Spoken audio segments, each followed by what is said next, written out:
Hi, friends, and welcome. Thank you for joining us for our third annual Presilium Irish Whiskey Tasting for our very special clients. We really appreciate you being here. Each of you are very important to us, and it means a great deal to spend time together outside of our day-to-day work. Our focus has always been simple: to help you reach your financial goals while creating a meaningful and enjoyable experience along the way. That commitment guides everything we do at Presilium. As always, we remain focused and prepared, actively managing your investment accounts on your behalf and ready for whatever opportunities and challenges lie ahead.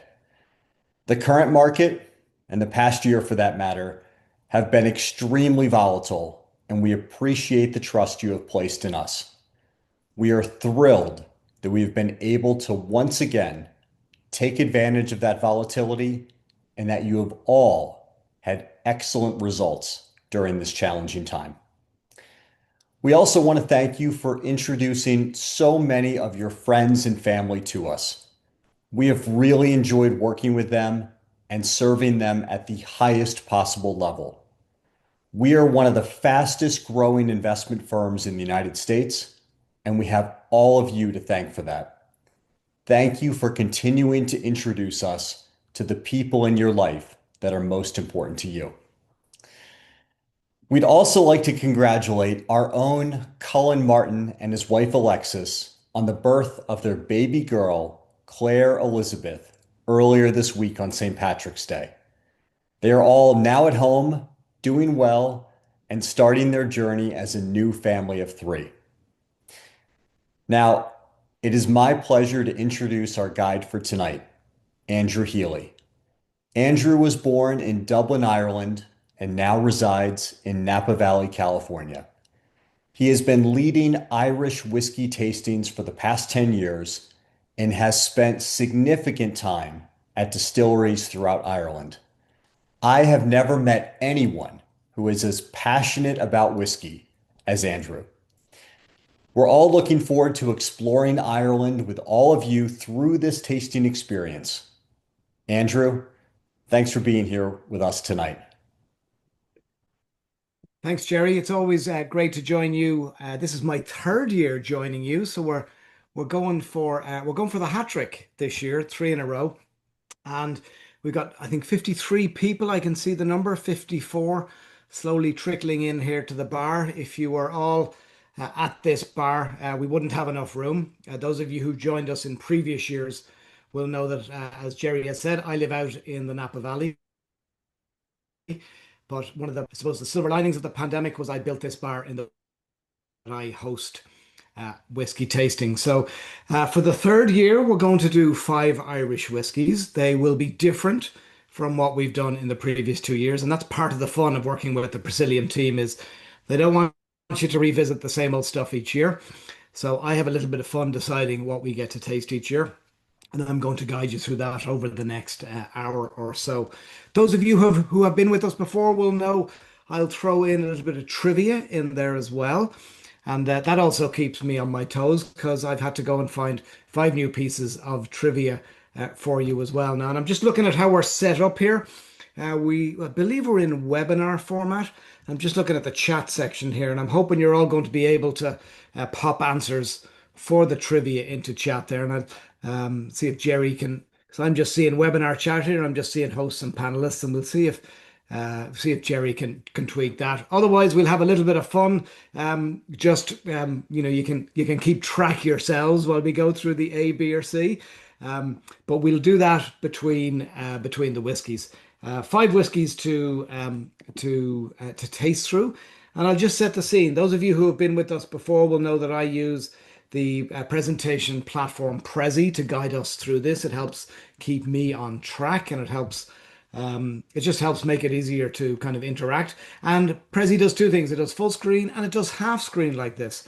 So if you see me going back and forth between the full screen and the half screen, don't be worried. That is just how this operates, and it just makes it easier for me to see what we're doing. So with that quick introduction on me, Blushing at Jerry's compliment that he's not met anyone who knows as much about whiskey or is as passionate about whiskey.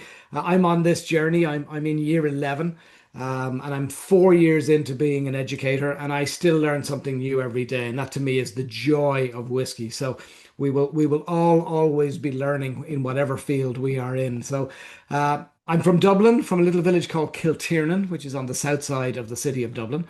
And as Jerry said, I live here in the Napa Valley. I've lived here since 2008. No surprise, I have a background in wine. That's what brought me here. And 11 years ago, I took a little bit of a fork in the road into whiskey and formally for the last 4 years as Irish Whisky Lad. That's my social handle. That's where you'll find me online, documenting that journey. And the lad is an acronym. I'm 56 this year, so I'm officially no longer a lad.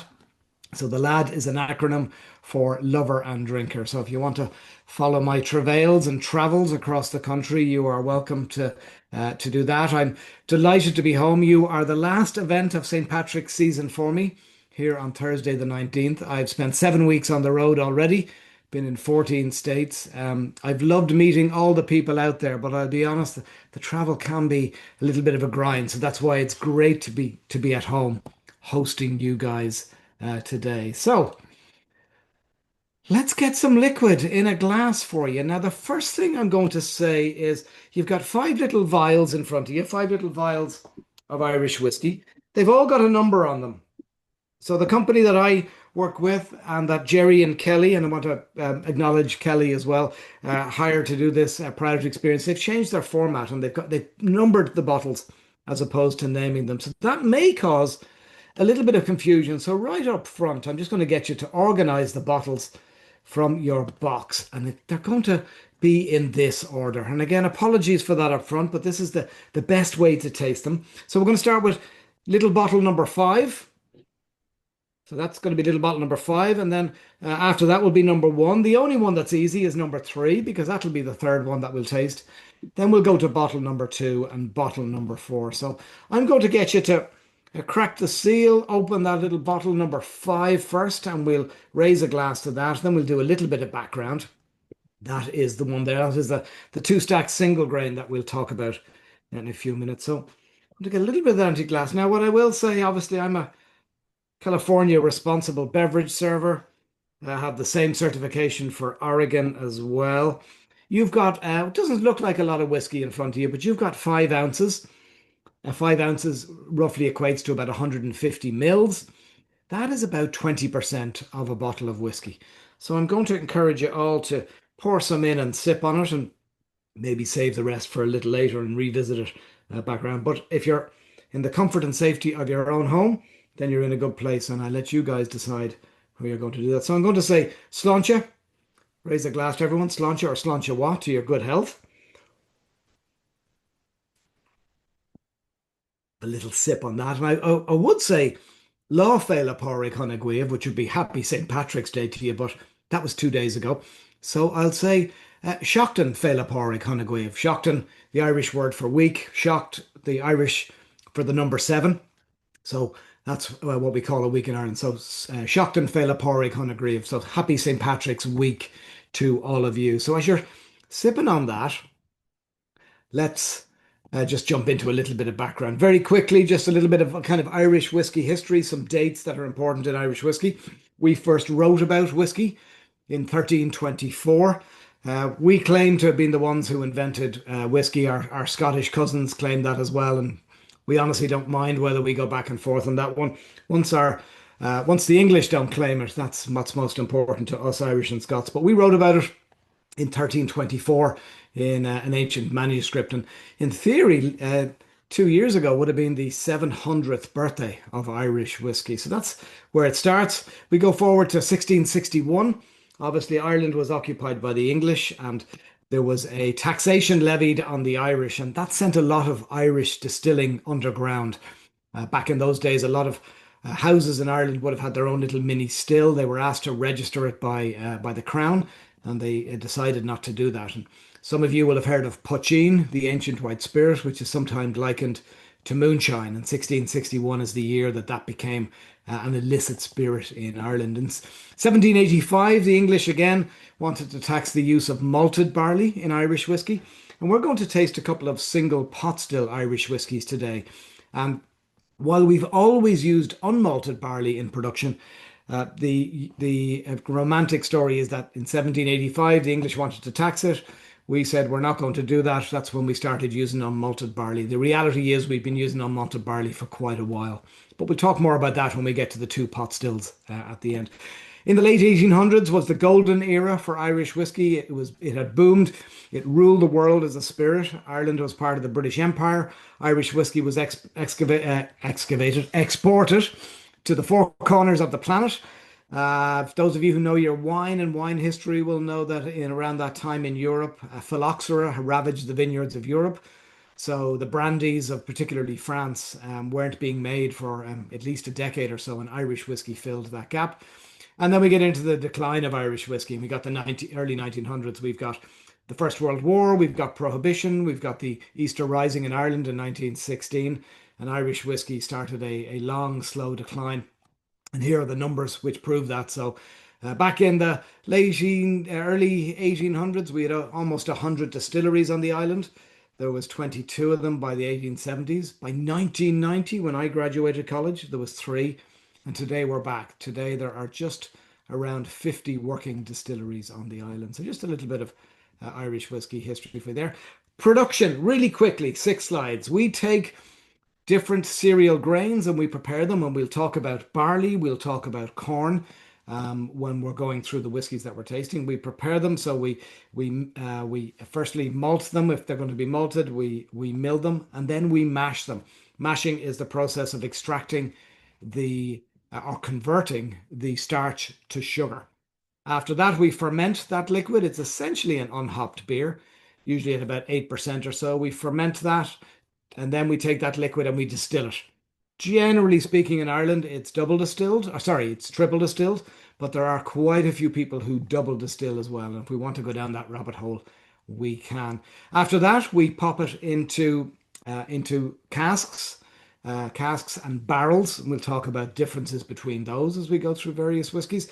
Age it anywhere from 3 years on up. We're going to taste a 12-year-old from our friends at Bushmills today. So spirit has to be in a cask or barrel for 3 years in Ireland for it legally to be called whiskey. And then after that, we bottle it. And we're obviously doing our best today to empty quite a few bottles. So that's production in a nutshell. So tasting whiskey. Obviously, I'm guessing quite a few of you know how to drink whiskey, but tasting it is a little bit of a different beast. And what we tend to do is I talk about rolling this in the glass. So whether you've got a whiskey tasting glass like I have, or a tumbler, or you can maybe even be using a wine glass. There's nothing wrong with that. Don't give it a big old swirl like we would with wine. Give it more of a kind of a gentle roll. Remember, we are dealing with elevated alcohols here, and we don't want you spending any money at the urgent care that you don't need to. That could go into your investments, on a damaged nasal passage. So we want to make sure that you're just kind of gently rolling this, gentle inhale. So kind of gentle back and forth under the nose. When you take it into your mouth, I hold it in there for 3 to 5 seconds. I like to roll it around the mouth, get it under my tongue, into my gums, etc. We pick up sweetness on the back of our tongue.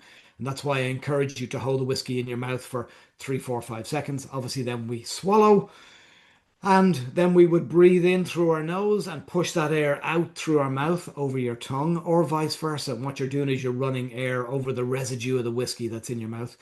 And if any of you find, as we're going through this, if any of you find that any of the whiskey that we're tasting has a little bit too much of a burn or a prickle, don't be shy about taking out the dropper that's included in your box and dropping in. I always start with the number 3 drops of water in there. That will cause a little bit of a chemical reaction in there. And if anyone wants me to go down that rabbit hole, I'm happy to do that. We can talk about what that does to whiskies, because a couple of the whiskies, particularly the third whiskey we'll try, which is bottle number 3, that is essentially a cask strength Irish whiskey from Cologne. So some people may want to drop a little bit of water in that one. And when we get to that, I will taste it before and after the water, and we can talk about that. So that's just And I suppose I should give you a demo on that one too.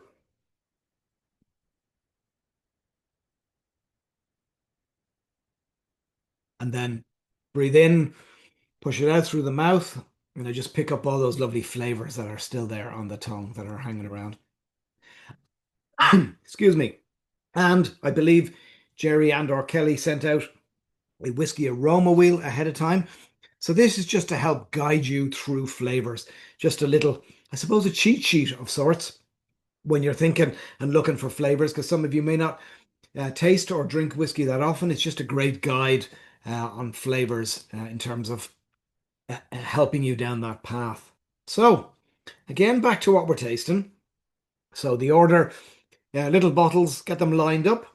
Number five, number one, number three, number two, and number four is the other. We're going to do them on each individual slide for the whiskies. I'll have that number as well. Do my best to make it as easy as possible. So um, let's move on with that and jump into the first one. So you got some of this in your glass. You've got some two stacks single grain Irish whiskey. Again, those of you who've come to these events previously will know I just like to do I'm a big lover of maps and geography. So I include a map of Ireland there and I put a little pin into roughly on the island where this whiskey is made. So full disclosure, all that travel that I did in the earlier part of Q1 was working with a client. The client is an importer of two brands, and we've got those two brands in today's lineup. So, Two Stack Single Grain is a whiskey that I work with, as is the Cologne, our third one. So, I just want everyone to be aware of that up front. I will do my best not to kick into sales mode because obviously I present this whiskey a lot as we travel the country. This to me is a fabulous whiskey to start a tasting with. It's a softer whiskey, it's a lighter whiskey. I call it fresher, floral, and nutty in terms of its flavors. And I give you a little bit of background on it there. It is 95% corn, 5% malted barley, and it is column distilled. Now, there's a little bit of history wrapped up in why we use corn in Ireland and column distillation, and also in the bourbon and Oloroso that the wood that we use in the aging of this whiskey. So just a little bit of history in that. Most people are amazed to hear that we use a lot of corn in Irish whiskey production.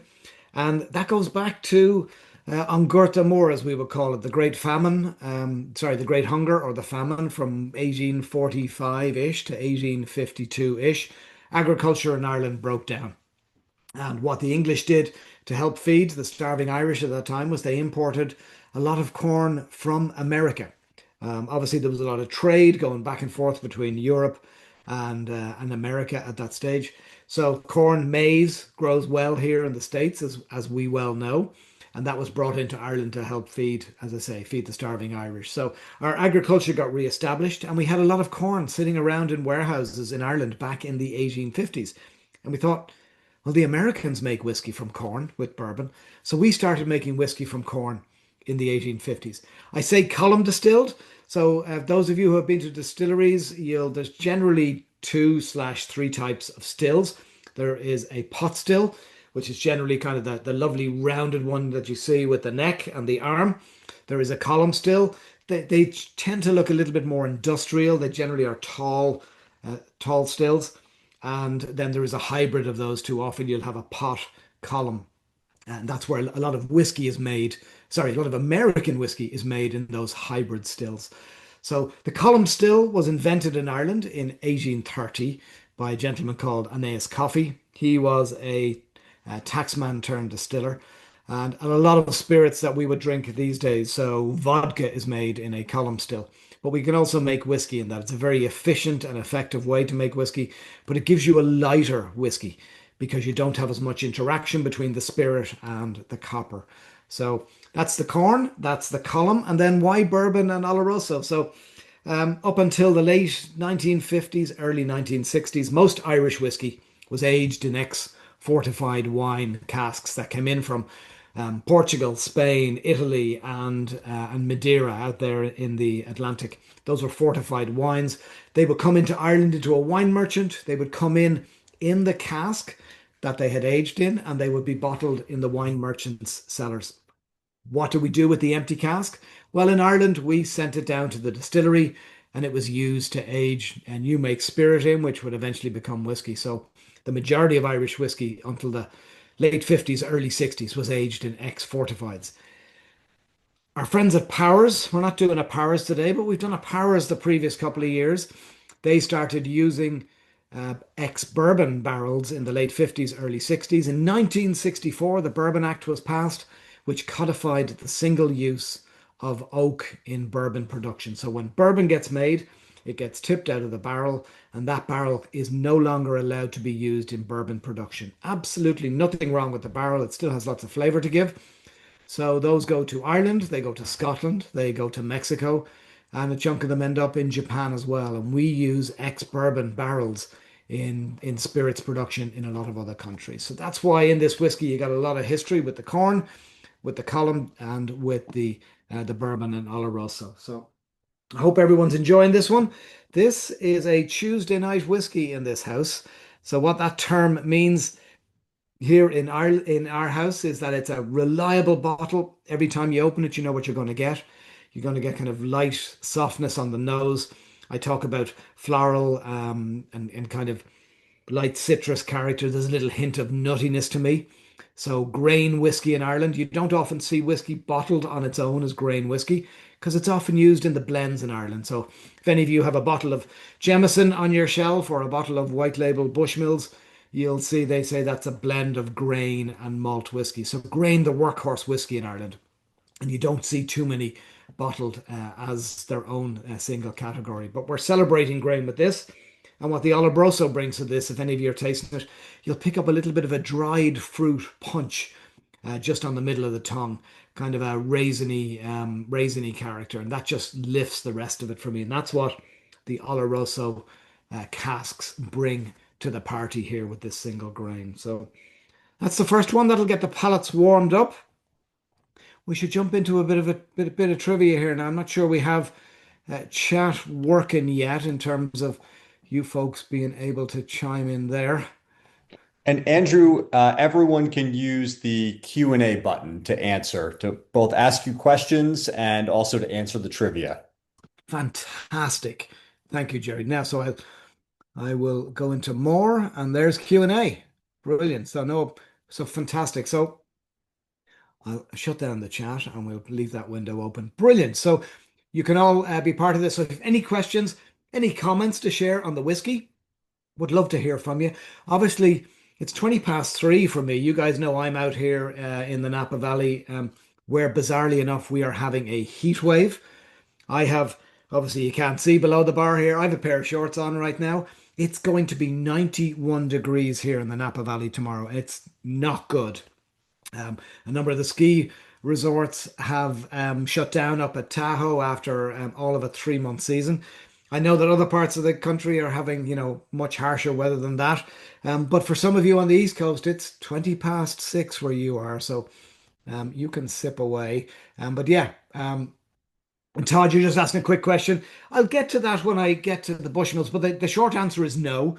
And I'll tell you why in a minute. So we're going to do the 12, which is a single malt, and I've got a bottle of Bushmills Black Bush here, which I'll pull off the shelf, and we can talk about that.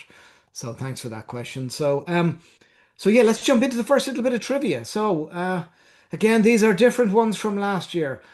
Jerry and Kelly keep me on my toes with the trivia. I have to go and do some new learnings. I knew the answer to this one, and I thought it would be a fun one to try. So the question is, let me just move that window out of the day. The last port the Titanic called on before its fateful journey across the Atlantic was. And I'm going to give you an A, B, or C in here. Jim, you've already jumped in. You've committed to Belfast. So answer A is Belfast. Answer B is Cove, which is a port, a small port very near the city of Cork. Or is it C, Dublin? I probably should have changed those round and done B for Belfast, C for Cork, and D for Dublin and left A out of the equation, but I didn't. Anyway, so there's A for Belfast, B for Cork or Cove. That's how we pronounce COBH, or D for Dublin. So jump in there and let us know what you think the answer to that one might be. Unfortunately, no prizes for guessing these right, apart from the fact that you get to enjoy Jerry and my company for the next 35 or 40 minutes or so, and you get to enjoy five lovely Irish whiskies. That's a prize for everyone. So, um, brilliant. So a few people chiming in there. We got Bees, we got Cork, we got Jim committed early with Belfast. So a few people coming in. So Jim, are you looking to back out on me now? Now that you've jumped in with Belfast. So lots of them coming in. I'm going to give you another 5 or so seconds, and then I will do the big reveal on that, and we'll talk a little bit about why those answers are there. So I'm going to do a 3, 2, 1, and let's see where we go. And the answer is Cove. As we say, we pronounce that Cove, Cove, an Oscailga name, but Cove is the port very close to Cork. So, Jim, I probably the reason you committed so early was the Titanic was actually built in Belfast, was built at the famous shipyard Harland and Wolff. For any of you who've been to Belfast or have seen pictures of it, it's one of those iconic images. The yellow crane structure in Harland and Wolff has a H and W on it. So, like I say, one of those iconic images. Set sail from Belfast. I believe it stopped. Somebody could obviously look this up and tell me. I believe it then went over to Liverpool, picked up people there, and stopped in Cove. So Cork is right there on the south coast of Ireland. Cove was known as Queenstown at the time. This was wasn't it 1912 the Titanic sailed? So before Ireland had its independence. So Queenstown was the name of the port at Cove in Cork, and the main port here in Dublin is now called Dunleary, and at the time that was called Kingstown. So there you go, a little bit of Irish history for you as we go through that. So congratulations to those of you who got B and either Cork or Cove. Well done to you. Um, so fantastic. So let's jump into the second one, our second whiskey. We'll do that. A Bushmills 12-year-old, and Todd asked difference between the Bushmills 12 and the Bushmills Black, or the Black Bush as it's sometimes called. So let me just turn around and grab a bottle of, got a bottle of Black Bush. Do I have a couple of bottles? I do. I have a couple of different bottles of Black Bush here. We'll talk about those as we get the Bushmills 12 into your glass. So that's bottle number 1 that you have.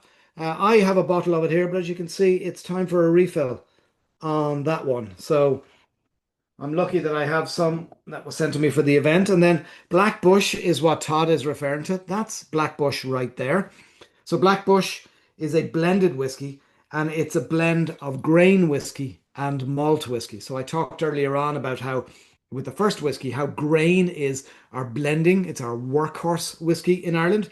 So Black Bush would be a blend. The majority of it would be grain. It's not disclosed on the bottle what those percentages are. So it would be grain, and then there will be some single malt whiskey will be blended into that. For everyone to be aware, Bushmills is a single malt house, so they make single malts as opposed to what we'll talk about near the end. We'll talk about single pot still with our friends down in County Cork.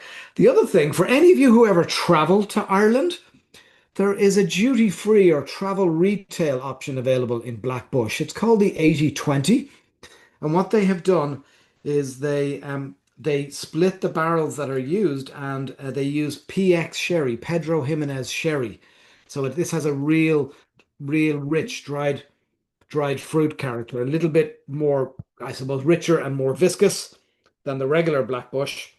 They're both bottled at 40%, so you're the same on that one, but you can literally only get the 80/20 in duty free. So next time you're in Dublin or Shannon and you're coming back and you fancy something a little different, I'd encourage you to get one of those. But we should get going on the Bushmills 12-year-old. So single malt, 100% malted barley. So you hear me talk about malted barley, malt. When we are making whiskey from grains, going back to that slide I showed you earlier, you need to make it easy essentially to convert the starch to sugar. So doing that with malted barley makes it easier. So how do we malt barley? We essentially trick the barley into thinking that it's springtime. We soak the barley in a great big vat of generally warm water for a number of days. And then it starts to sprout. It thinks it's springtime. And we then stop that process with the addition of heat. Now, these days, we don't necessarily use a lot of peat that we would as a fuel source. Peat being what would be cut from the ground and burned, giving that smoky character. We generally use something that would be equivalent to, I suppose, a tumble dryer. Think of a massive big tumble dryer. So that sprouted or malted barley is popped into a dryer. And it's then dried out, but it has germinated, and that just makes it easier for us to convert the starch to sugar. We need sugar for the fermentation, which takes us into the beer and then takes us into distillation, as I've talked about. So malted whiskey, single malt, is a style of whiskey that's made pretty much everywhere. We make it in Ireland. Obviously, our friends in Scotland are known and loved for their single malt. We do single malt in Japan. About 15 months ago, American single malt was given its official designation by our friends at the TTB. And then lots of other countries too. Single malt is made in Taiwan, in France, in Sweden, in New Zealand, in Australia, in South Africa, etc. So it allows a benchmark for us to compare a very similar style of whiskey with globally. So I chose the 12-year-old for your selection today. I'm a big fan of the 12-year-old. It's got a lovely richness that I taste on the palate, and aged initially in sherry and bourbon. And for me, a lot of that richness comes from Marsala. This sees between 6 and 9 months in an ex Marsala cask. Marsala being the fortified wine that comes from Sicily. So again, we use fortified wine terms regularly within whiskey, going back to the history that I talked about early on. So Bushmills, for those of you who have a bottle of it or will have a bottle in your future, you'll see 1608 a lot on the bottle. I usually count it about 7 or 8 times. They have it on the top of the cork. They have it embossed in the glass. They have it on the label. 1608 goes back to the time in that part of Ireland where a license was issued allowing someone to distill by King James the First. Now, Bushmills haven't been making whiskey since 1608. The original distillery was built in the late 1700s. That burnt down sadly in the late 1800s. So the distillery that's there today was built about 140 or so years ago. And it's 2, 3, 4 miles or so from a wonderful geological anomaly in Ireland called the Giant's Causeway. So if any of you do make it up there to the beautiful North Antrim coast, there's lots to see and do up there with both the distillery and obviously the Giant's Causeway close by. If any of you like a bit of golf, you're not far from Royal Portrush, where the Open or the British Open has been held a couple of times in the last 6 or 7 years. So it's a great part of the world for visitors to see and do some fun things. So I'm going to have a little drop of this.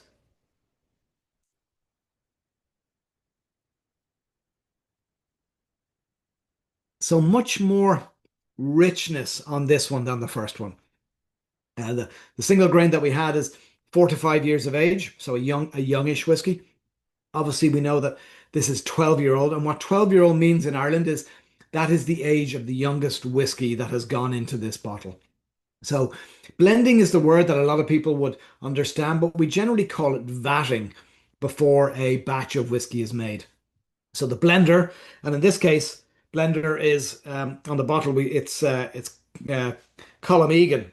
So Colm has served his time, and what Colm has done over the years is every time they are about to make a batch of 12-year-old, they will go out into the warehouse and they will choose, some 12-year-olds, some 13, some 14, maybe even some 16 or 18, and they ultimately will vat all that together into one tank, and that becomes the 12-year-old. So that's one of the nice things about Irish whiskey labeling is, and Scotch as well. You know that this is the minimum age of the whiskey that has gone into it on an age statement. So lovely. I hope everyone's enjoying that. I am just jumping into chat to see if they're written here. And with that, we'll jump into trivia question number 2. Let's do that for a little bit of fun. So it's a little bit of an off the wall one, but what percentage of the Irish population are redheads? because there's always that kind of classic image of the Irish with the red hair, often red curly hair and the freckles. And so I looked it up, and it's one of these three numbers. It's A, 10%, B, 15%, or C, 20%. So do your best,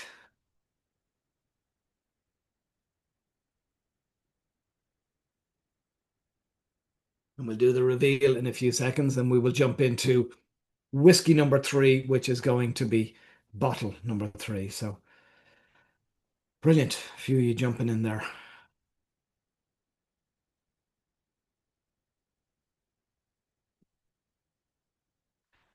Maureen, you obviously skew the numbers. If 65% of your family are redhead, it's obviously in the genes. So we got lots of different answers, and I'm trusting you guys that you're not on a screen, you're not picking up your phone and saying, "Hey Siri," or if you have Alexa in your house, you're not shouting at Alexa and getting the answer. So there's an element of trust in here. So lots of different answers coming in. There we go. The truth comes out, Maureen, with a little bit of whiskey. So let's give you the answer on that one, and then we'll jump into whiskey number three. So let's see. And again, 10% is the number that I found online. So you would think it would probably be a little higher, but that's what the internet told me a couple of days ago, and I looked this one up. So those of you who got that right, congratulations. Keep track so that you guys can. We'll see if anyone gets 5 for 5 on this by the time we get to the end. And we're going to jump into whiskey number three. So a heads up on this one. This is the weightiest whiskey you're going to taste in terms of alcohol. This weighs in at 55% or 110 proof. So just to be kind of wary on this one in terms of it's elevated. So I said at the start, I work with a couple of these whiskies, working with the importer. Killowen is the second one that I work with. Killowen is located not far from where Two Stacks is located. It's located in the townland of Killowen. So in Ireland, we've got cities, towns, villages, and then we have what we call a townland. So essentially, that is you drive through a townland, generally you blink and you miss it. There might be a church there, there might be an old ruined church, there may or may not be a shop there, there might be 10, 12, 15 houses in a townland. And generally, a townland is located between two villages or two towns, and Killowen is a townland. Oscailga, Killowen translates to the Church of Owen. So Kill is anglicized, as we see here, Kill. Oscailga, that would be Cill. That is the old Irish word for a church. As I showed you at the start, I'm from Kiltiernan. So there is an old church in my village that dates back to the 900s, and that was the Church of St. Tiernan. So I'm from Kiltiernan, the Church of Tiernan. This is made in Killowen, the Church of Owen. And I've not actually asked Brendan, is there an old ruin of a church? Because I know there is no modern church in Killowen. So that's where the name comes from. And we call it rum and raisin. This is a single malt. So this is 100% malted barley, but we call it rum and raisin because we have used, this has been aged 4 to 5 years in ex-bourbon barrels. And then it gets split in two, and half of it goes into ex-rum barrels from Appleton Estate in Jamaica, and the other half goes into raisin. And that raisin is Pedro Jimenez sherry, so a sweeter sherry from the south of Spain. So that's where the name rum and raisin comes from. So as you're sipping on this, be careful, be warned. If it's too punchy or too weighty or it's got too much burn for anybody, we'll drop a little bit of water in this one. What I love about Brendan's whiskies is they're really, really balanced. So even though this is weighty on the alcohol front, it still doesn't overwhelm you in the mouth. Now, if anyone is finding it too overwhelming, that's not a problem. I would encourage you to take a dropper, and we'll do 1, 2, 3 little drops. You're not necessarily diluting it, but what you are doing is you're changing the chemical composition of what's in your glass.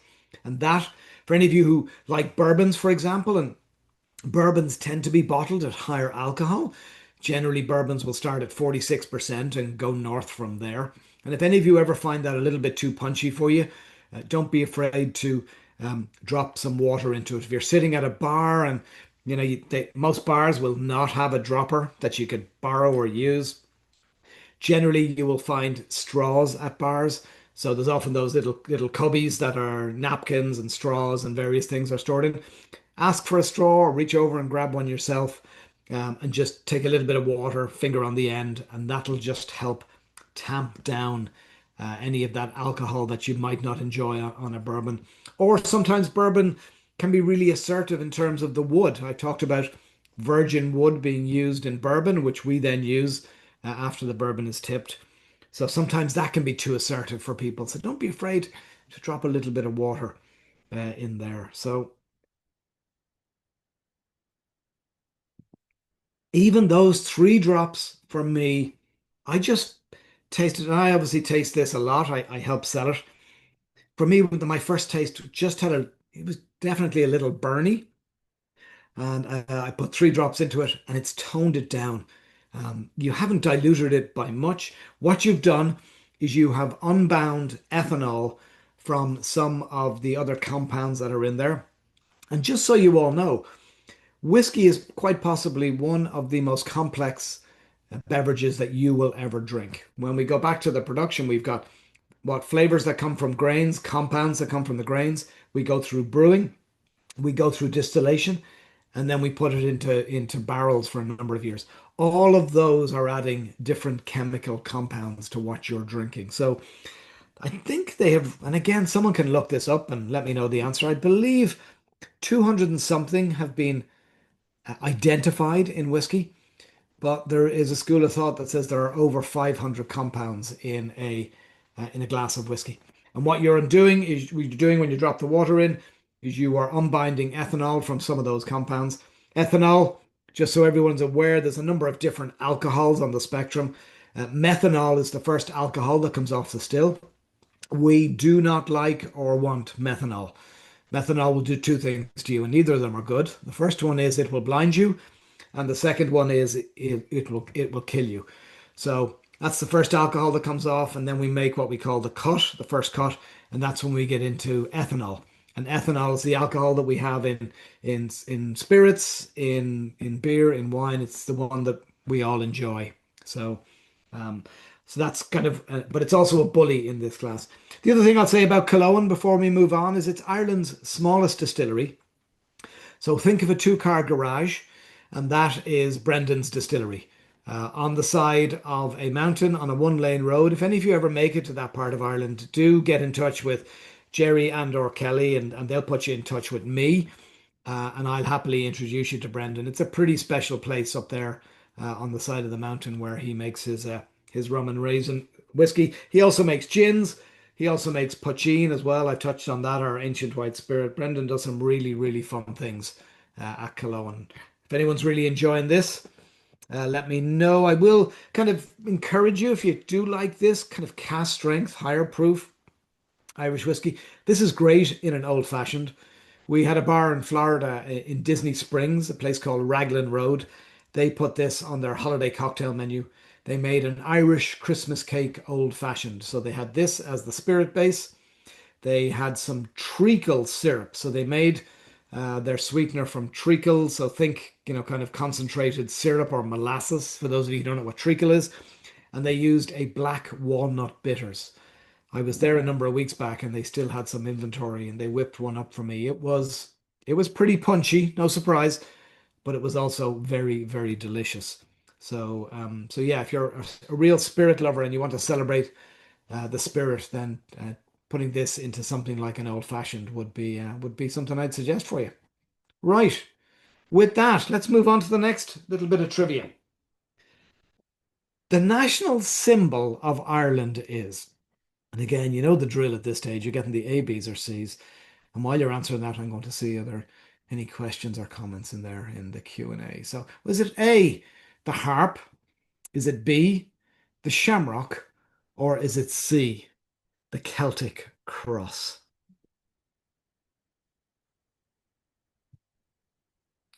Bushmills available. Brilliant. Cologne. Michael.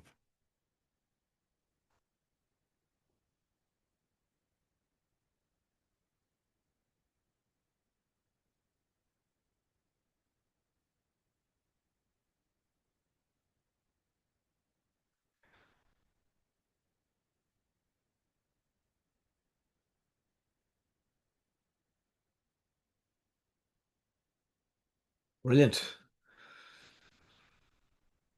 I obviously know the answer, and I can see that a lot of you do too. I'm very impressed. The Hurley. Robert, I love it. I love it. I was thinking of popping in a D for snakes, but I knew you'd all see through that one. Um, Brilliant. I'm going to do a 3, 2, 1 or that now, and we'll do the reveal. The majority of you have gotten this one right. That makes me smile a lot. It's the harp. Just go full screen on that.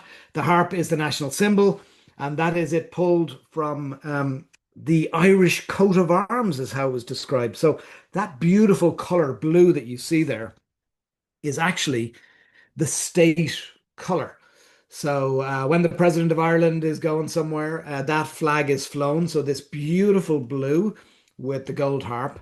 The one thing you will notice with the harp there is that it faces a certain direction.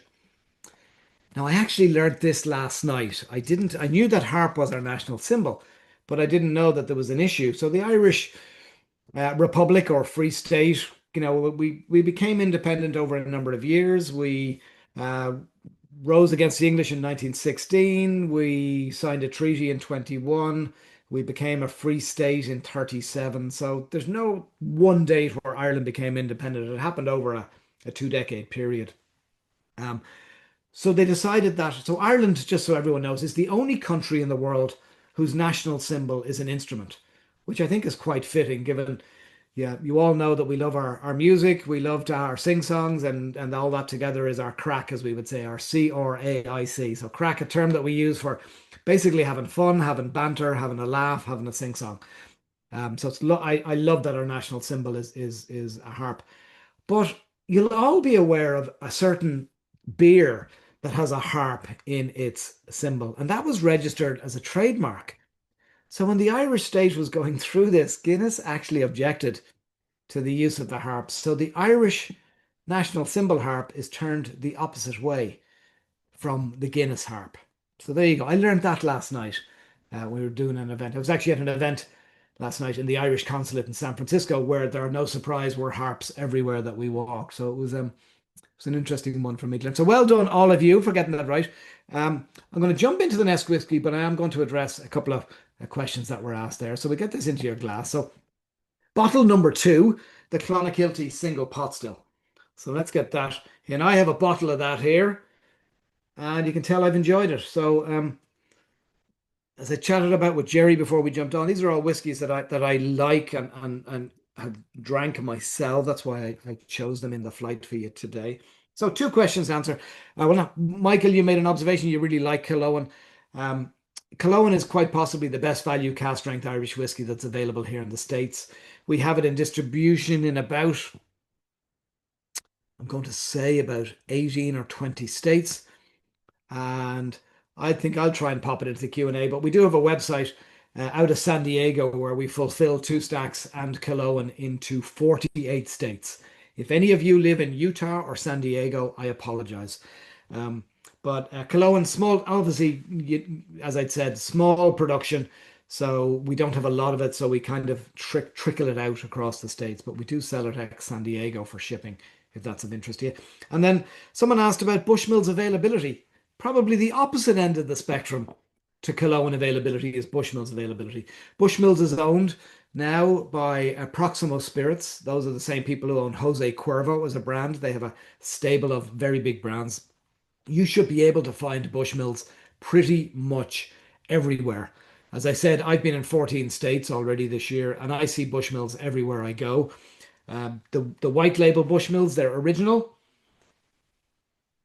which I have a bottle of at the back, and then the Black Bush, which we talked about, you see them everywhere, and you certainly should get the 10 and the 12 in most places. If you see Bushmills on the shelf at a liquor store or a chain like Total Wine, for example, and you don't see a 12-year-old, ask them, and they should be able to get it in for you. That's what I would say on that.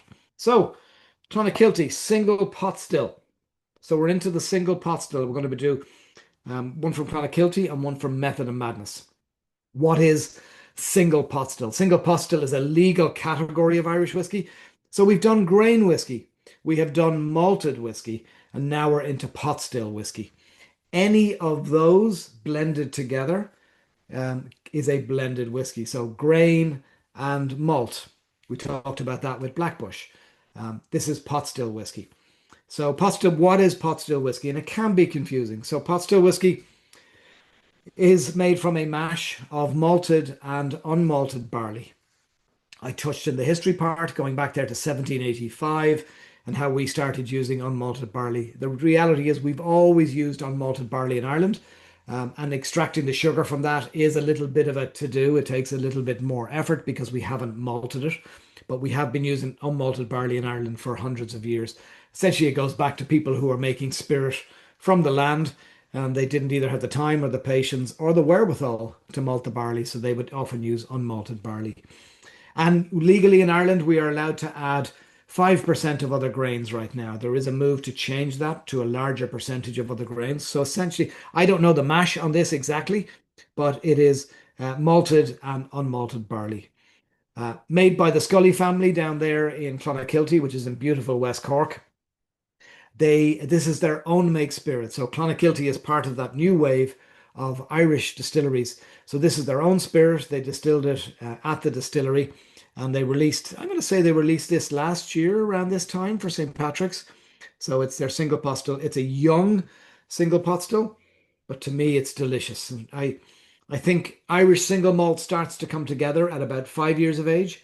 I think our pot still whiskies start to come together at about 7 years of age.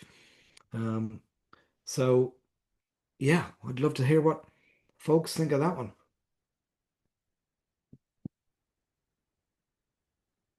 Generally with pot still, and I just picked it up there as I was tasting it. Generally, what pot still brings you is oiliness and spiciness in the mouth. That comes from the unmalted barley. So you get viscosity and texture, a little spicy character in there, and it grips. It's oily. That would be the term that we'd use. And I definitely picked up some there as I tasted that. And if anyone else did as well, let me know. So that's number four. That's delicious. I think that would make it. We talked Tuesday night whiskeys. I think that's a Thursday night whiskey for me as we head towards the weekend. Do another little bit of trivia, and then we'll jump into our last one. So I've touched on Guinness, but what color is Guinness? And don't jump the gun on this one. I'm going to give you the answers first. Is it A, brown? Is it B, black? Or is it C, ruby red? So I'm going to let you jump into that one, and then we will head to our final whiskey and our final little bit of trivia. And then we'll get Jerry back in and we'll wrap it up. Fantastic. Let me just see. Robert's asking a question there. When distilleries barrel in different kinds of barrels like rum or wine, do they typically follow the same mash bill recipe? Um, Depends, Robert, on that one. So if somebody has a formula, if they have a whiskey style that they're trying to replicate on an ongoing basis, so a good example of that would be Bushmills 12. They're using Oloroso and bourbon as their base, and then it gets a bit of time in Marsala. They tell us that on the label here. Now, once you put whiskey into a Marsala barrel once, you've taken some of the flavor out of that. So it's not going to give you the same depth of flavor next time round. So you're going to have to use different Marsala barrels. And that's where the art of blending really, really comes in. Pot still, different style. And we're going to talk about a chestnut cask on our last one. So it all depends on what the distiller and the blender are trying to make. Um, there is we talked about single grain and we don't really celebrate it. Our friends at Teeling do a single grain, and it goes into sees a number of months at the end in a red wine barrel. I happen to know it comes from Napa Valley. I don't know which winery, and that brings a certain kind of dried red fruit character to it. So that's their style for single grain. So it really depends what they're trying to do in terms of the style of whiskey, if that answers your question. So it's the handle name is Jexer 12 Canapari spicy. I'm assuming you're referring to the Clonakilty single pot still. Yeah, there's definitely a spiciness to it. To me, almost a kind of a little hint of pepper, almost a kind of a cinnamony character in there as well. But yeah, it's a fun young pot still. I really like that one, as you can tell, because two-thirds of the bottle is gone already. So all your answers are flowing in there. And we've got A, B's, and C's in there. So let's do the big reveal. And the answer is Ruby Red. The next time any of you have a pint of Guinness, or you pour a can for yourself at home, hold it up to the light, and you'll actually see that there is a very dark red color associated with Guinness. So we all think it's black and white, and I suppose we could give out to them for false advertising because over the years, over generations, they've always played on black. Um, I recall a TV ad from the I'm going to say early 1980s where they had a snooker table. You know, we generally play more snooker in Europe. We play more pool here. And the ad was a 30-second ad, and it was there's a certain pleasure in slowly putting away the black. And it had somebody with a snooker cue hitting the white cue ball, and they would hit the black ball, and the ball went down the table and dropped into the pocket. And then it cut to a pint of Guinness. You know, so there was black and white, very clearly black and white, and there was no ruby red to be seen in that ad. So, with that, I'm hoping that some night will win one of you, or maybe more of you, win you a trivia night at your local hostelry or community hall or service place where you go to enjoy a few drinks. So a little bit of fun on Guinness there. Last one. Let's jump into our fifth, which is. There you go. I'm giving you a head start on the last question. Let's go back a slide. Method and Madness, single pot still chestnut. So bottle number 4. You can tell I really enjoy this one. So get some of that. I wanted to save this one to last. It's got just a rich nose. You can see the color. I'm told. Do they actually disclose? They say it's non-chill filtered, so all whiskey is filtered. So chill filtering is when you cool the whiskey down to filter it. You get into some sciencey stuff there. This is non-chill filtered. This is bottled at 46%, 92 proof. It doesn't talk about color on this. So in Ireland, you are legally allowed to add caramel as a color in whiskey. A lot of the new, I know our friends at Clonakilty are not doing that. I know Brendan at Killowen and Two Stacks do not add color. But for me, there's just a lovely richness to this whiskey. Even in our little bottle, we can see a lovely richness of color there. So single pot still, 46%, 92 proof. And we have we have a really unusual element in this with chestnut. So going back to the question that was asked there about barrels and kind of using the same formulae, I suppose, for different whiskies. Method and Madness is an experimental distillery at Middleton Distillery in County Cork. So Middleton is where we make, and it's a long list. It's where we make Jameson. It's where we make Powers. It's where we make Redbreast. It's where we make the Spots. It's where we make Napoe Castle, or sorry, where we age Napoe Castle, and all those brands under the Irish Distillers banner, I suppose. So a number of years back, they wanted to start, as Irish whiskey was having its resurgence, they wanted to allow the distilling team to have a little bit of fun at Middleton because they do a great job of being very consistent with what they made. So they built a small experimental distillery and they called it Method and Madness. And they allowed the guys and girls there to play around. And they've done all sorts of fun things with, as I say, there's chestnut casks in this. I've got a couple more on the shelf hidden away somewhere. They do grain whiskey, they do pot still whiskey, they're playing around with all sorts of different fun things. But this is just, to me, I just thought a fun whiskey with lots of punchy flavor as opposed to punchy alcohol that we'd finish with.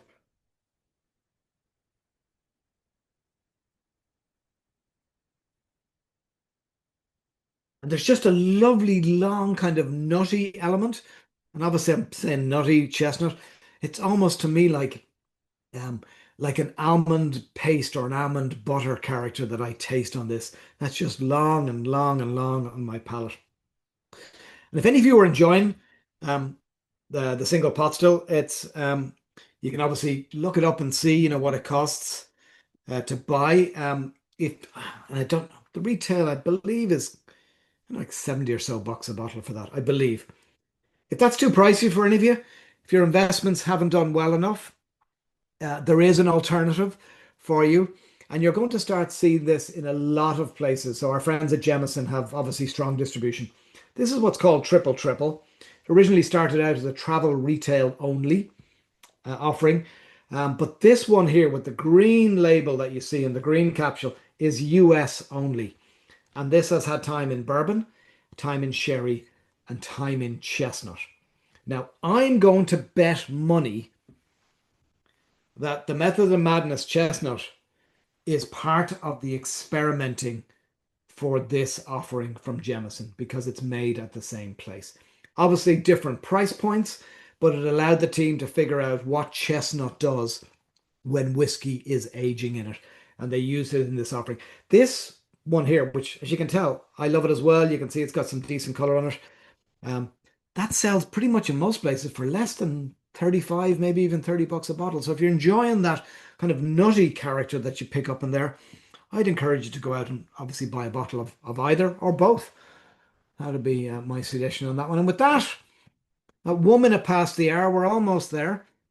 Which of the following were invented in Ireland or by Irish people? So, A, the hypodermic needle, B, the submarine, or C, duty-free shopping. So, I'm going to, you all know what to do at this stage with the answers. Um, yeah, and Robert, you said Teeling was the one you were talking about. Teeling are, we don't have any Teeling in the lineup in this year. We've done it, I think, in at least one of the previous years. And I've got a chunk of Teeling here. Um, Teeling do Teeling are big on flavor, similar to what we do at Two Stacks. Teeling. So this is a couple of offerings from Teeling that I have here. It's called their Wonders of Wood. So just playing into that. This is a single pot still. This one here, they release them every 9 or so months. This is aged in virgin chinkapin oak. I always struggle to say chinkapin. Um, and then they released another one. There's four of them now. This is virgin Portuguese oak. There is, I have a couple more here behind the bar. Virgin Swedish oak. Um, so to Teeling's credit, they're what I call a flavor house. They really like playing around with flavor. Their master distiller is an American. Um, he is from Portland. He is an ex-brewer. Alex Chasko is his name. So he's all about flavor and he's all about creating flavor in that early part of the production process. I have a lot of time for what they do at Teeling. Christina with a great Irish last name. At 1 minute past, you're saying that's delicious. I agree with you. I think the Method of Madness, that chestnut element really brings a a lovely richness to it. So we've got A's, B's, and a chunk of C's coming in for this one. Mike, Mike, you might have won the star prize. Let's do the reveal on this last one. And the answer is all of them. And there's a long list of other things that us Irish have invented. There's a great Wikipedia page of reference for it. Um, so if you ever want to go all the way back to our initial, our original script in Ireland, so back to the 600s, we were the first civilizations to actually come up with a script for a written communication. It's called Ogham, Ogham, and comes all the way through to, I suppose, the most recent thing that the Irish are credited with creating is the payment platform Stripe. So all the way from the 600s through the modern day. So well done, Mike. You got all three correct. Duty-free shopping. Again, you can look it up. Shannon Airport was where that debuted. I'm going to say late 1940s, early 1950s. The submarine, we call it obviously a submarine in today's parlance. It was a submersible vessel. And yeah, and there's a long list of very interesting inventions from Ireland and by Irish people. So there we go. 4 minutes past the hour, five whiskies in, five trivia questions done. And Jerry, I suppose we should get you back on the microphone. Thank you, Andrew. I don't know how you do it. That was amazing. We I love I love being able to talk about obviously where I'm from. But I've committed to the rest of my working days. I have committed to educating about Irish whiskey. So it comes from the heart. Well, we can all tell you are very passionate about it, and we always learn a lot from your presentation. So fantastic and beautiful pictures of Ireland. Brilliant. And Brilliant. thank you to all of you, our wonderful clients, for joining us tonight. We've really enjoyed spending this time with you, and we'll continue to remain focused every day on reaching your goals. I'd like to invite all of you to our next special event that we have planned, a private luncheon tour of the Philadelphia Phillies Stadium on May 12th. We would love if all of you could join us and bring your children, grandchildren, and friends with you. We'll also be able to take some swings in the players' batting cages, which is always fun. You'll receive a formal invitation in the next couple weeks. Thank you again. We love working with all of you. Good night, and we look forward to talking with you soon. Thank you, everyone.